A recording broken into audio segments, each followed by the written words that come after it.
বাংলাদেশের উত্তর পশ্চিমে জামালপুর জেলার একটি ছোট্ট গ্রাম তুলসীপুর। এখানে প্রতি বৃহস্পতিবার একটি ইতিহাস সৃষ্টি হয়, একটি বাজার জমে, যেখানে মানুষ আসে শুধু বেচা কেনার জন্য নয়, বরং ঐতিহ্যের গল্প শুনতে। নাম তার তুলসীপুর ঘোড়ার হাট। এই বাজার কিন্তু আর 5টা হাটের মতো নয়। বিক্রি হয় কৌশল, দক্ষতা আর শক্তির গল্প। ভোর হতে না হতেই মানুষ এসে ভিড় করে। কেউ আসে বিক্রির জন্য, কেউ বা কেনার জন্য, আর কেউ আসে শুধু এই হাটের ঐতিহ্য দেখতে। কিছু নাম শুনলেই বুকের ভেতর কেমন একটা গর্ব জন্মায়।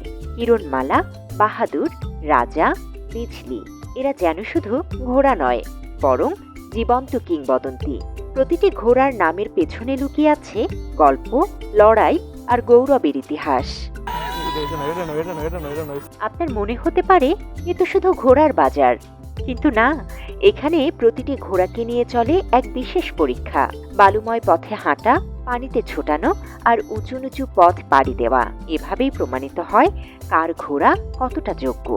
দাম ঠিক হয় তাদের শক্তি, তাদের দক্ষতা আর তাদের সৌন্দর্যের ওপর। এই হাটের আসল প্রাণ হলো মানুষ, তাদের চোখে স্বপ্ন, তাদের কথায় আশা।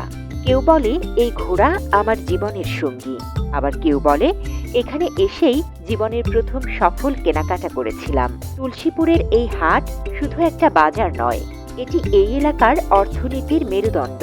ঘোড়ার বেচাকেনার পাশাপাশি চলে ব্যবসা, থাকে মানুষের মিলন মেলা। ঘোড়া শুধু ঘোড়া নয়, এটি এখানে জীবিকার প্রতীক। অনেকদিন ধরে প্রায় 10-12 বছর ধরে বাজারে আসে। এই তুলসীপুর ঘোড়ার হাট আমাদের এলাকার একটি ঐতিহ্য, এবং এই ঐতিহ্য প্রায় 50 বছরের পুরনো। এই ঐতিহ্য আমাদের এলাকাকে অন্যভাবে উপস্থাপন করে বাইরের মানুষের কাছে।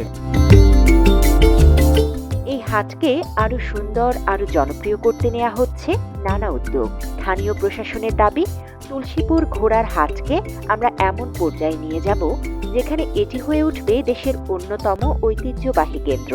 এটি ইতিহাসের এক জীবন্ত অধ্যায়।